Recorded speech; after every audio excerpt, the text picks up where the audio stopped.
संबित पात्रा के बयान के बहाने केजरीवाल का बीजेपी ते निशाना। बोले हुणे लोग खुद नूं भी भगवान तो वड्डा दस रहे ने। पात्रा ने कहा सी भगवान जगन्नाथ ने मोदी के भगत। फिरोजपुर च केजरीवाल ने व्यापारियों दी सुणियां मुश्किलां। केंद्र सरकार ते साधा निशाना। क्या आजादी संविधान ते लोकतंत्र खतरे च। तानाशाही दे वल वध रहा देश। पंजाब के चोण पिंड दे विच उतरन तो पहला केजरीवाल का बीजेपी ते निशाना। बोले केंद्र सरकार ने रोके पंजाब के 9,000 करोड़ रुपए। पूछा सवाल पंजाब के लोगों तो इन्नी नफरत क्यों। खडूर साहिब च प्रचार करदे सीएम मान ने पाई नवीं किकली। हुण बादल परिवार के जवाई आदेश प्रताप कैरों ते साधा निशाना। पार्टी विरोधी गतिविधियां करके आदेश प्रताप नूं अकाली दल दे विचों कीता गया बाहर। पंजाब नूं लैके पीएम मोदी का वड्डा बयान। क्या प्रतिभावान लोगों के बावजूद सूबे की अमीर समर्था नूं पहचानिया नहीं गया। विकसित पंजाब के निर्माण नूं बीजेपी देवेगी तरजीह। फतेहगढ़ साहब की धरती तो राजनाथ सिंह ने भरी हुंकार। आप ते सादे तिखे निशाने। बोले जेल जाने तो बाद भी केजरीवाल ने नहीं छड्डिया सीएम का अहुदा। असीं पहली बार सुनिया work from jail. Chandigarh BJP ने अपना संकल्प पत्र किया जारी। केंद्रीय मंत्री हरदीप पुरी ने आप ते साधा निशाना। बोले इस बार आम आदमी पार्टी की दुकान हो जाएगी बंद। मोदी सरकार दे विच देश तेजी दे नाल वध रहा अगे। प्रियंका गांधी ने किसान अंदोलन लैके बीजेपी ते साधे तिखे निशाने। फतेहगढ़ साहब दे विच बोले किसान अंदोलन वेले पीएम ने नहीं लई किसानां दी सार। कांग्रेस की सरकार आउण ते किसानां दे हक दे विच बनावांगे नीतियां। हिमाचल के नाहन दे विच राहुल गांधी ने भरी हुंकार। बोले संविधान ते हमले कर रही है बीजेपी। इन्हां दे लीडर कर रहे ने संविधान बदलण दी गल। श्रोमणी अकाली दल के प्रधान सुखबीर सिंह बादल ने पंजाब सरकार ते साधा निशाना। क्या सिर्फ अकालियां दी सरकार वेले पंजाब दा होया विकास। पिछले 7 सालों तो लगी है ब्रेक। कांग्रेस ने भी सिर्फ पैच वर्क करवाया। कैरों नूं पार्टी चों कड्ढण दे फैसले का विरसा सिंह वलटोहा ने किया स्वागत। बोले सुखबीर बादल ने साबित किया है कि उन्होंने परिवार तो उच्ची है पार्टी। जीजे खिलाफ फैसला लेना नहीं सी सौखा। पंजाब पुलिस ते बीएसएफ के ज्वाइंट ऑपरेशन दौरान इंटरनेशनल ड्रग रैकेट का पर्दाफाश। 7 नशा तस्करां नूं कीता गिरफ्तार। 5.5 किलो हैरोइन ते 1.5 लाख तो ज्यादा की ड्रग मनी भी जब्त। महाराष्ट्र के नासिक दे विच कारोबारी के ठिकाने तो 26 करोड़ रुपए की नकदी बरामद। इनकम टैक्स ने 90 करोड़ की बेनामी जायदाद के दस्तावेज भी किए जब्त। फर्नीचर दे विच लुको के रखी हुई सी नकदी। लोक सभा चोणां दे विच वाले पंजाब दे विच इनकम टैक्स का वड्डा एक्शन। कल तो शराब कारोबारियों सने कई ठेकेदारां दे ठिकाने ते चल रही रेड। करोड़ां रुपए की हो चुकी है बरामद।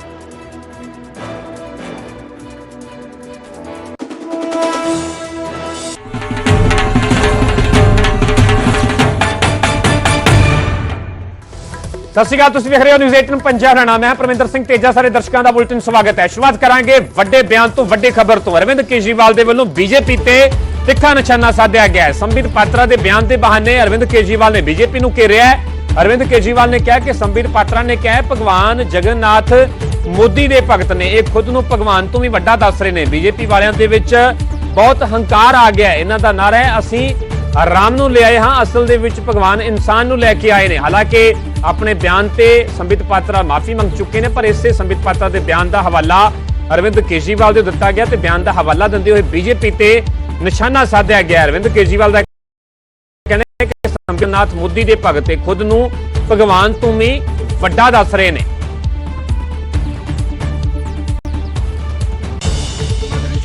इनके अहंकार का आलम देखिए। अभी थोड़े दिन पहले पुरी के अंदर, आप सब लोग जानते हैं पुरी में सबसे बड़ा मंदिर जगन्नाथ मंदिर है कि नहीं है? भगवान जगन्नाथ का मंदिर है।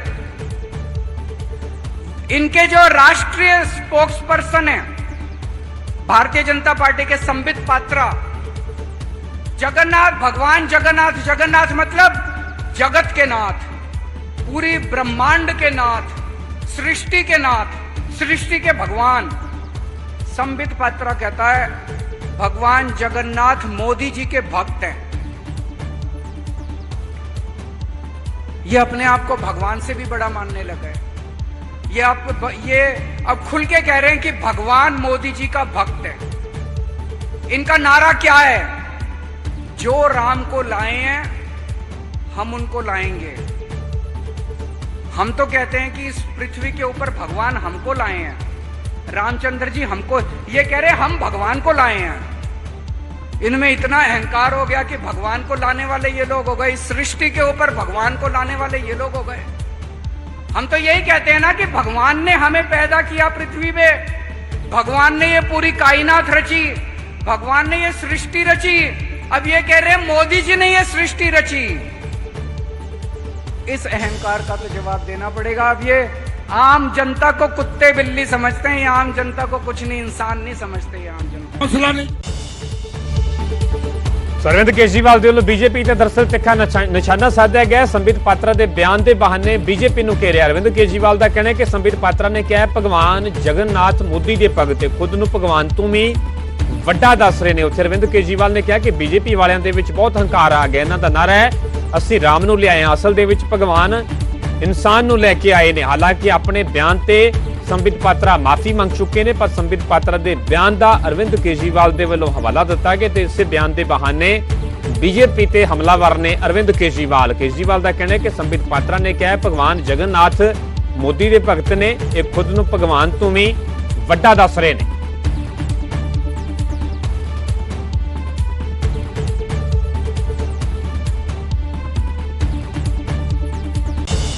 ਉਧਰ ਪਟਿਆਲਾ ਦੀ ਰੈਲੀ ਤੋਂ ਪ੍ਰਿੰਕਾ ਗਾਂਧੀ ਦੇ ਵੱਲੋਂ ਬੀਜੇਪੀ ਤੇ ਨਿਸ਼ਾਨਾ ਸਾਧਿਆ ਗਿਆ। ਪੀਐਮ ਮੋਦੀ ਦੇ ਮੰਗਲ ਸੂਤਰ ਵਾਲੇ ਬਿਆਨ ਤੇ ਪ੍ਰਿੰਕਾ ਗਾਂਧੀ ਨੇ ਪਲਟਵਾਰ ਕੀਤਾ। ਉਹਨਾਂ ਦਾ ਕਹਿਣਾ ਹੈ ਕਿ ਪੀਐਮ ਆਪਣੇ ਬਿਆਨਾਂ ਦੇ ਨਾਲ ਲੋਕਾਂ ਦੇ ਵਿੱਚ ਅਫਵਾਹ ਫੈਲਾ ਰਹੇ ਨੇ, ਕਾਂਗਰਸ ਦੇ ਹਿੰਦੂ ਵਿਰੋਧੀ ਹੋਣ ਦੀ ਅਫਵਾਹ ਫੈਲਾ ਰਹੇ ਨੇ। ਮਹਾਤਮਾ ਗਾਂਧੀ ਦੀ ਪਾਰਟੀ ਧਰਮ ਵਿਰੋਧੀ ਕਿਵੇਂ ਹੋ ਸਕਦੀ ਹੈ? ਪ੍ਰਿੰਕਾ ਗਾਂਧੀ ਦੇ ਵੱਲੋਂ ਬੀਜੇਪੀ ਤੇ ਨਿਸ਼ਾਨਾ ਸਾਧਿਆ ਗਿਆ। ਦਰਅਸਲ ਪਟਿਆਲਾ ਦੇ ਵਿੱਚ ਜੋ ਕਿ ਰੈਲੀ ਕਰਨ ਦੇ ਲਈ ਪਹੁੰਚੇ ਸਨ, ਪਟਿਆਲਾ ਦੀ ਰੈਲੀ ਦੇ ਵਿੱਚ ਸੰਬੋਧਨ ਕਰਦਿਆਂ ਪ੍ਰਿੰਕਾ ਗਾਂਧੀ ਦੇ ਵੱਲੋਂ ਬੀਜੇਪੀ ਨੇ ਨਿਸ਼ਾਨਾ ਸਾਧਿਆ ਗਿਆ। ਉਹਨਾਂ ਦਾ ਕਹਿਣਾ ਹੈ ਕਿ ਪੀਐਮ ਆਪਣੇ ਬਿਆਨਾਂ ਦੇ ਨਾਲ ਲੋਕਾਂ ਦੇ ਵਿੱਚ ਅਫਵਾਹ ਫੈਲਾ ਰਹੇ ਨੇ, ਕਾਂਗਰਸ ਦੇ ਹਿੰਦੂ ਵਿਰੋਧੀ ਹੋਣ ਦੀ ਅਫਵਾਹ ਫੈਲਾਈ ਜਾ ਰਹੀ ਹੈ।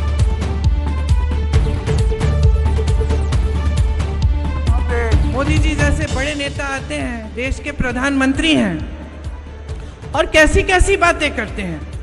या तो जनता को समझाने में लग जाते हैं कि भाई आपकी अगर भैंसें हैं तो कांग्रेस पार्टी आपकी भैंस चुरा लेगी, या फिर महिलाओं में ये भ्रम फैला देते हैं कि आपके मंगलसूत्र के लिए कांग्रेस पार्टी एक एक्सरे की मशीन आपके घरों में लाएगी और आपके मंगलसूत्र चुरा लेगी। या फिर कुछ और झूठ बता देते हैं कि ये धर्म विरोधी पार्टी है और कि ये हिंदू धर्म के विरोधी हैं और कि इनके घोषणा पत्र में लिखा है कि ये सारे आपके गहने लेकर किसी और को दे देंगे। जबकि हमारी वो पार्टी है जो महात्मा गांधी की पार्टी है, जिन्होंने पूरा जो आजादी का आंदोलन था वो भगवत गीता की सीख पर आधारित था, धर्म की सीख पर आधारित था, जो सत्य और अहिंसा पर आधारित था, जो हमारे हिंदू धर्म की पुरानी हजारों साल पुरानी सीख है। तो हम धर्म के विरोधी कैसे हो सकते हैं?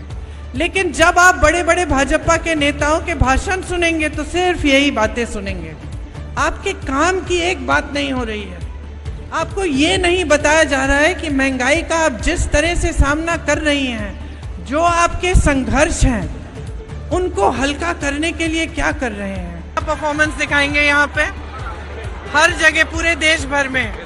जनता अब उब चुकी है भाजपा की राजनीति से और कांग्रेस पार्टी को समझ रही है कि कांग्रेस पार्टी सच्चे दिल से हमारे नेता काम करना चाहते हैं। खासतौर से यहाँ पे कुछ दिन पहले यहाँ पर मोदी जी आए, दावा कर रहे थे अगर 71 में हम होते तो करतारपुर को इंडिया में ले आते। मोदी जी ने बहुत दावे किए हैं। मोदी जी ने ये भी दावा किया था कि 15 लाख रुपए सबके खाते में जाएंगे। मोदी जी ने ये भी दावा किया था कि वो दृढ़ होकर खड़े हो जाएंगे देश के लिए, लेकिन चीन आ गया है और हमारी जमीन छीनी है। मोदी जी चुप रहे हैं। मोदी जी ने ये भी कहा था कि किसानों की आमदनी दुगनी होगी, फिर जब किसान ने आंदोलन किया तो मोदी जी छुप गए, दिखे तक नहीं। तो मोदी जी के दावों का मैं जवाब क्यों दूं? जनता जवाब देगी। ਤਾਂ ਫਤਿਹਗੜ੍ਹ ਸਾਹਿਬ ਦੀ ਰੈਲੀ ਤੋਂ ਪ੍ਰਿੰਕਾ ਗਾਂਧੀ ਦੇ ਵੱਲੋਂ ਬੀਜੇਪੀ ਤੇ ਨਿਸ਼ਾਨਾ ਸਾਧਿਆ ਗਿਆ। ਪ੍ਰਿੰਕਾ ਗਾਂਧੀ ਨੇ ਕਿਹਾ ਕਿ ਮੋਦੀ ਸਰਕਾਰ ਨੇ ਕਿਸਾਨਾਂ ਦੇ ਖਿਲਾਫ ਕਾਲੇ ਕਾਨੂੰਨ ਲਿਆਂਦੇ। ਕਿਸਾਨ ਅੰਦੋਲਨ ਵੇਲੇ ਪੀਐਮ ਨੇ ਕਿਸਾਨਾਂ ਦੀ ਸੁਣਵਾਈ ਨਹੀਂ ਕੀਤੀ। ਬੀਜੇਪੀ ਨੇ ਕਿਸਾਨਾਂ ਨੂੰ ਦੇਸ਼ ਧਰੋਹੀ ਤੇ ਅੱਤਵਾਦੀ ਕਿਹਾ। ਪੀਐਮ ਨੇ ਕਿਸਾਨਾਂ ਨੂੰ ਗੱਲਬਾਤ ਦੇ ਲਈ ਬੁਲਾਇਆ ਤੱਕ ਨਹੀਂ। ਪ੍ਰਿੰਕਾ ਗਾਂਧੀ ਦੇ ਵੱਲੋਂ ਕਿਸਾਨੀ ਅੰਦੋਲਨ ਦਾ ਜ਼ਿਕਰ ਕੀਤਾ ਗਿਆ, ਕਿਸਾਨੀ ਮੁੱਦੇ ਦਾ ਜ਼ਿਕਰ ਕੀਤਾ ਗਿਆ। ਤਾਂ ਗਾਂਧੀ ਦੇ ਵੱਲੋਂ ਬੀਜੇਪੀ ਤੇ ਨਿਸ਼ਾਨਾ ਸਾਧਿਆ ਕਿਹਾ ਕਿ ਮੋਦੀ ਸਰਕਾਰ ਨੇ ਕਿਸਾਨਾਂ ਦੇ ਖਿਲਾਫ ਕਾਲੇ ਕਾਨੂੰਨ ਲਿਆਂਦੇ। ਕਿਸਾਨ ਅੰਦੋਲਨ ਵੇਲੇ ਪੀਐਮ ਨੇ ਕਿਸਾਨਾਂ ਦੀ ਸੁਣਵਾਈ ਨਹੀਂ ਕੀਤੀ।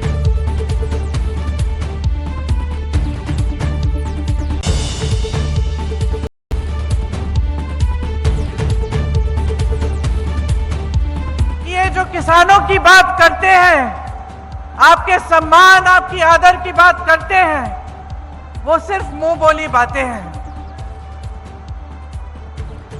अंदर से, गहराई से आपके प्रति ना आदर है, ना सम्मान है, ना आपके लिए नीतियां बन रही हैं। 10 सालों से आप देख रहे हैं कि खेती और किसानी से कमाना मुश्किल हो गया है। कोई सुविधा नहीं मिलती सरकार से। पेट्रोल डीजल महंगा हो गया है। जीएसटी से सारी जो जितनी भी खेती की चीजें हैं सब जीएसटी से लदी हुई हैं, महंगी हो गई हैं। खाद भी समय पे नहीं मिलता। एमएसपी इन्होंने बोला था कि देंगे, एमएसपी भी नहीं मिलता। इस बीच ये कुछ सालों पहले जब 3 कानून लाए, जिनको आप कानून कहते हैं, तो आपने आंदोलन किया। पूरे देश ने देखा कि देश का किसान एकजुट होकर दिल्ली तक आया है। आप दिल्ली में बैठे रहे, सर्दी झेली, सरकार ने बिजली काटी, पानी काटा, कांटे बिछा दिए आपके सामने। आप झुके नहीं, आप बैठे रहे, संघर्ष करते रहे। आप में से 600-700 किसान शहीद हुए, लेकिन मोदी जी ने पलकें नहीं झपकाई, बाहर नहीं आए। आपका आंदोलन चलता रहा, आप संघर्ष करते रहे। जब उत्तर प्रदेश का चुनाव आ रहा था, जब वोटों का समय आया, तब मोदी जी पीछे हटे। जब तक आप शहीद हो रहे थे, जब तक आप आंदोलन कर रहे थे, तब तक आपको देशद्रोही का दर्जा दिया, आपको आतंकवादी कहा, आपसे मिलने नहीं आए, आपकी सुनवाई नहीं की। ये सोचा तक नहीं कि इस देश के लाखों किसान मेरे दरवाजे तक आए हैं। कुछ तो होगा इनकी बात में, होगी इनकी बात, कुछ तो सुनवाई होनी चाहिए। ये सोचा तक नहीं, आपको बुलाया तक नहीं अपने दरवाजे तक, आपको दिल्ली के अंदर आने नहीं दिया। ये सच्चाई है सरकार की कि चुनावी मंच पर आकर आपको बड़ी बड़ी बातें बताएंगे, कह देंगे कि एमएसपी मिलेगा आपको, कह देंगे कि आपकी आमदनी दुगनी हो जाएगी, लेकिन सच्चाई ये है कि आपका इतना भी आदर नहीं है। मेरे किसान भाइयों, एमएसपी का कानून लाएंगे, कानून बनेगा, आपका अधिकार बनेगा।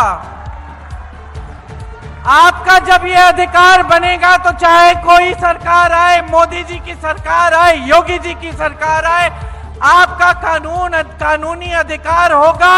कोई पीछे हट नहीं पाएगा, आपको देना ही पड़ेगा।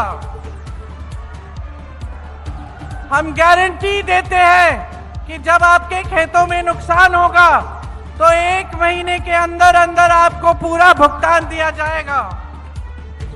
हम गारंटी देते हैं कि जो खेती के सारे सामान हैं उन पे से हम जीएसटी हटा देंगे। श्रमिकों के लिए हमारी गारंटी है कि 400 रुपए से कम देश भर में कोई आपको मजदूरी नहीं दे पाएगा। आपकी दिहाड़ी 400 रुपए से ज्यादा होनी पड़ेगी। ये कानून लाएंगे। आज इन लोगों का अहंकार इतना बढ़ गया है कि अपने आप को ये बड़े बड़े गुरुओं के साथ अब अपनी तुलना करने लगे हैं। अहंकार इतना बढ़ गया है कि ये जनता के सामने आकर कहते हैं हम संविधान बदल डालेंगे, हम आपके अधिकारों और आरक्षणों को कमजोर करेंगे। तो इनके अहंकार को अब जगह दिखाने का समय आ गया है। चुनाव के दिन जब आप वोट डालने जाएंगे तो याद रखिए कि आपका जीवन संघर्ष क्या है, कि महंगाई से आप जूझ रहे हैं, कि खेती किसानी से आप कमा नहीं पा रहे हैं, कि कर्ज में इस देश का किसान डूब रहा है, कि इनका कोई भरोसा नहीं है मोदी जी का कि कल कैसे कानून लाएंगे जिससे सिर्फ इनके खरबपति मित्रों का फायदा होगा। आप सोचिए, जो कानून लाने जा रहे थे उनसे आपका कितना नुकसान होता। आपकी जमीन अगर छीनी जाती तो आप मुकदमा भी नहीं लगा पाते। तय करते हैं और ऊपर से मोदी जी की नीतियों ने अमेरिका से जो सेब आता है उस पे टैक्स कम कर दी और हमारे किसानों पर जीएसटी पे जीएसटी लाद दी। आज ग्राहक दुकान जाता है, अमेरिकन सेब सस्ता मिल रहा है, हमारा सेब, हिमाचल का सेब महंगा मिल रहा है। ये परिस्थिति सिर्फ हिमाचल की नहीं है, ये परिस्थिति देश के हर किसान की बना देंगे। इनका भरोसा नहीं कर सकते। आज कानून बदलेंगे, कल संविधान बदलेंगे, परसों आरक्षण बदल डालेंगे। आप सबको सतर्क होना पड़ेगा। ਉਧਰ ਫਤਿਹਗੜ੍ਹ ਸਾਹਿਬ ਦੀ ਧਰਤੀ ਤੋਂ ਰਾਜਨਾਥ ਸਿੰਘ ਨੇ ਹੰਕਾਰ ਭਰੀ। ਮੋਦੀ ਸਰਕਾਰ ਨੇ ਪੰਜਾਬ ਦੇ ਲਈ ਬਹੁਤ ਕੰਮ ਕੀਤੇ ਨੇ। ਰਾਜਨਾਥ ਸਿੰਘ ਦੇ ਵੱਲੋਂ ਇਸ ਦੌਰਾਨ ਇਸ ਗੱਲ ਦਾ ਜ਼ਿਕਰ ਕੀਤਾ ਗਿਆ। ਰਾਜਨਾਥ ਸਿੰਘ ਦੇ ਵੱਲੋਂ ਆਪ ਤੇ ਵੀ ਤਿੱਖਾ ਨਿਸ਼ਾਨਾ ਸਾਧਿਆ। ਉਹਨਾਂ ਨੇ ਕਿਹਾ ਕਿ ਆਪ ਦੇ ਲੀਡਰ ਸ਼ਰਾਬ ਘੁਟਾਲੇ ਦੇ ਵਿੱਚ ਜੇਲ੍ਹ ਗਏ। ਅਰਵਿੰਦ ਕੇਜਰੀਵਾਲ ਸ਼ਰਾਬ ਘੁਟਾਲੇ ਦੇ ਵਿੱਚ ਜੇਲ੍ਹ ਗਏ। ਜੇਲ੍ਹ ਜਾਣ ਤੋਂ ਬਾਅਦ ਵੀ ਕੇਜਰੀਵਾਲ ਨੇ ਸੀਐਮ ਅਹੁਦਾ ਨਹੀਂ ਛੱਡਿਆ। ਵਰਕ ਫਰਮ ਜੇਲ੍ਹ ਅਸੀਂ ਪਹਿਲੀ ਵਾਰ ਸੁਣਿਆ ਹੈ। ਰਾਜਨਾਥ ਸਿੰਘ ਦੇ ਅਰਵਿੰਦ ਕੇਜਰੀਵਾਲ ਨੂੰ ਨਿਸ਼ਾਨੇ ਤੇ ਲਿਆ ਗਿਆ। ਉਹਨਾਂ ਨੇ ਕਿਹਾ ਕਿ ਕੇਜਰੀਵਾਲ ਨੇ ਆਪਣੇ ਗੁਰੂ ਅੰਨਾ ਹਜ਼ਾਰੇ ਦੀ ਗੱਲ ਨਹੀਂ ਮੰਨੀ।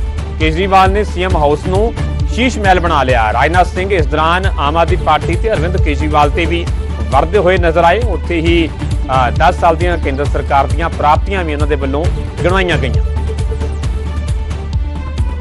कॉरिडोर हमारी सरकार ने बनाया हरमिंदर साहब पे, वहां से विदेशी चंदों पर रोक थी। इस रोक को भी यदि पहली बार किसी ने समाप्त किया है तो हमारी सरकार ने किया है। हमारे गुरुओं के प्रकाश पर्व को पूरी श्रद्धा के साथ केवल भारत में ही नहीं मनाया जाता है बल्कि दुनिया के दूसरे देशों में भी यह प्रकाश पर्व मनाया जाता है। हमने साहिबजादों की स्मृति में 26 दिसंबर को वीर बाल दिवस के रूप में मनाने का फैसला किया है तो हमारी सरकार ने किया है। मेरे बहनों भाई, सिख धर्म का सम्मान जितना भी किया जाए बहनों भाइयों मैं कम मानता हूं।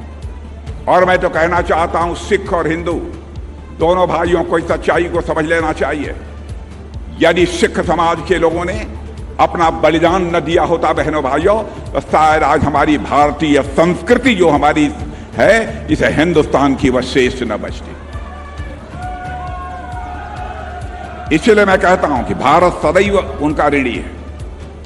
दिल्ली में भी आम आदमी की पार्टी की सरकार है, लेकिन आम आदमी पार्टी के नेता शराब घोटाले के मामले में जेल चले गए। बहनों भाइयों, भारत का इतिहास है और मैं यह मानता हूं किसी भी लीडर के अंदर यह मॉरल करेज होना चाहिए, नैतिक साहस होना चाहिए। अपनी पब्लिक लाइफ में एक बार भी कोई आरोप लग जाता है, कोई एलिगेशन लग जाता है तो डंके की चोट पर उसे अपने पोस्ट से त्याग पत्र दे देना चाहिए और कहना चाहिए कि जब तक मैं आरोप मुक्त नहीं हो जाऊंगा तब तक मैं किसी भी सूरत में अपने पद को स्वीकार नहीं करूंगा। यह होती है मॉरलिटी, यह होती है नैतिकता। लेकिन आम आदमी पार्टी के नेता केजरीवाल जी शराब घोटाले के मामले में जेल चले गए। उसके बाद भी कहते हैं कि हम अब मुख्यमंत्री की कुर्सी पर बने रहेंगे। बहनों भाइयों, कहते हैं कि हम जेल के अंदर से काम करेंगे। Office from work, office from work तो मैंने सुना था, वर्क फ्रॉम ऑफिस यह तो मैंने सुना था। वर्क फ्रॉम ऑफिस यह तो हमने सुना था, वर्क फ्रॉम होम यह तो हमने सुना था, लेकिन वर्क फ्रॉम जेल यह पहली बार मुझे सुनने को मिल रहा है, पहली बार मैं देख रहा हूं। और बाहर आकर डंके की चोट पर बोल रहे हैं। बहनों भाई, जिस पार्टी के नेता का यह चरित्र हो वह पार्टी कैसी होगी। ਉਧਰ ਖਡੂਰ ਸਾਹਿਬ ਦੇ ਵਿੱਚ ਰੈਲੀ ਦੌਰਾਨ ਮੁੱਖ ਮੰਤਰੀ ਮਾਨ ਨੇ ਹੁਣ ਨਵੀਂ ਕਿੱਕਲੀ ਪਾਈ ਹੈ। ਇਸ ਦੌਰਾਨ ਉਹਨਾਂ ਆਦੇਸ਼ ਪ੍ਰਤਾਪ ਕੈਰੋਂ ਨੂੰ ਪਾਰਟੀ ਦੇ ਵਿੱਚੋਂ ਕੱਢੇ ਜਾਣ ਤੇ ਨਿਸ਼ਾਨਾ ਸਾਧਿਆ। ਦਰਅਸਲ ਕੱਲ੍ਹ ਹੀ ਪਾਰਟੀ ਵਿਰੋਧੀ ਗਤੀਵਿਧੀਆਂ ਦੇ ਕਰਕੇ ਆਦੇਸ਼ ਪ੍ਰਤਾਪ ਕੈਰੋਂ ਨੂੰ ਅਕਾਲੀ ਦਲ ਦੇ ਵਿੱਚੋਂ ਬਾਹਰ ਦਾ ਰਸਤਾ ਵਿਖਾਇਆ ਗਿਆ। ਤਾਂ ਜਦੋਂ ਖਡੂਰ ਸਾਹਿਬ ਦੇ ਵਿੱਚ ਰੈਲੀ ਨੂੰ ਮੁੱਖ ਮੰਤਰੀ ਮਾਨ ਸੰਬੋਧਨ ਕਰ ਰਹੇ ਸਨ ਤਾਂ ਇਸੇ ਦੌਰਾਨ ਹੀ ਉਹਨਾਂ ਦੇ ਵੱਲੋਂ ਨਵੀਂ ਕਿੱਕਲੀ ਪਾਈ ਗਈ ਤੇ ਇਸ ਦੌਰਾਨ ਉਹਨਾਂ ਆਦੇਸ਼ ਪ੍ਰਤਾਪ ਕੈਰੋਂ ਨੂੰ ਪਾਰਟੀ ਦੇ ਵਿੱਚੋਂ ਕੱਢੇ ਜਾਣ ਤੇ ਨਿਸ਼ਾਨਾ ਸਾਧਿਆ।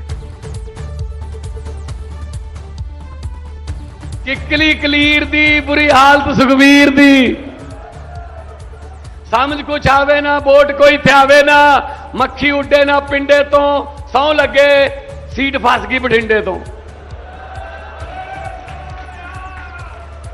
ਜੋ ਕੰਮ ਕੀਤੇ ਭਗਵੰਤ ਨੇ ਉਹ ਸਾਡੀ ਪਾਰਟੀ ਦਾ ਅੰਤ ਨੇ। ਰਿਸ਼ਵਤਖੋਰਾਂ ਨੂੰ ਕੋਈ ਢਿੱਲ ਨਹੀਂ, ਬਿਜਲੀ ਦਾ ਕੋਈ ਬਿੱਲ ਨਹੀਂ, ਕੱਸੀਆਂ ਨਹਿਰਾਂ 'ਚ ਪਾਣੀ ਹੈ, ਨੌਕਰੀਆਂ ਦੇਣ ਵਾਲੀ ਲੰਬੀ ਕਹਾਣੀ ਹੈ। ਲੋਕ ਉਦੋਂ ਸਾਨੂੰ ਚਾਹੁੰਦੇ ਸੀ ਜਦੋਂ ਵੱਡੇਵਾਲ ਸਾਹਿਬ ਚਾਹੁੰਦੇ ਸੀ, ਲੋਕ ਉਦੋਂ ਸਾਨੂੰ ਚਾਹੁੰਦੇ ਸੀ ਜਦੋਂ ਵੱਡੇਵਾਲ ਸਾਹਿਬ ਚਾਹੁੰਦੇ ਸੀ। ਉਹ ਤੋਂ ਬਾਅਦ ਸਮਝੀ ਨਾ ਸੋਚੀ ਹੈ, ਫਿਰ ਅਕਾਲੀ ਦਲ ਦੀ ਫੱਟੀ ਭਾਈ ਤੇ ਭਾਈਏ ਨੇ ਪੋਚੀ ਹੈ। ਹੈਗੇ ਅਸੀਂ ਰੱਜੇ ਪੁੱਜੇ ਪਰ ਲੋਕ ਕਹਿੰਦੇ ਭੁੱਖੜਵੇ, ਹੈਗੇ ਅਸੀਂ ਰੱਜੇ ਪੁੱਜੇ ਲੋਕ ਕਹਿੰਦੇ ਭੁੱਖੜਵੇ। ਲੈ ਕੱਲ ਪਾਰਟੀ ਚੋਂ ਕੱਢਣਾ ਪੈ ਗਿਆ ਜਵਾਕਾਂ ਦਾ ਫੁੱਫੜਵੇ।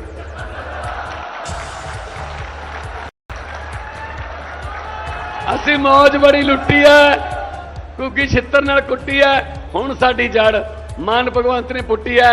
ਲੈ ਅਕਾਲੀ ਦਲ ਦੀ 4 ਜੂਨ ਤੋਂ ਬਾਅਦ ਰਾਜਨੀਤੀ ਚੋਂ ਸਦਾ ਲਈ ਛੁੱਟੀ ਹੈ। ਬੋਲੇ ਸੋ ਨਿਹਾਲ, ਸਤਿ ਸ੍ਰੀ ਅਕਾਲ।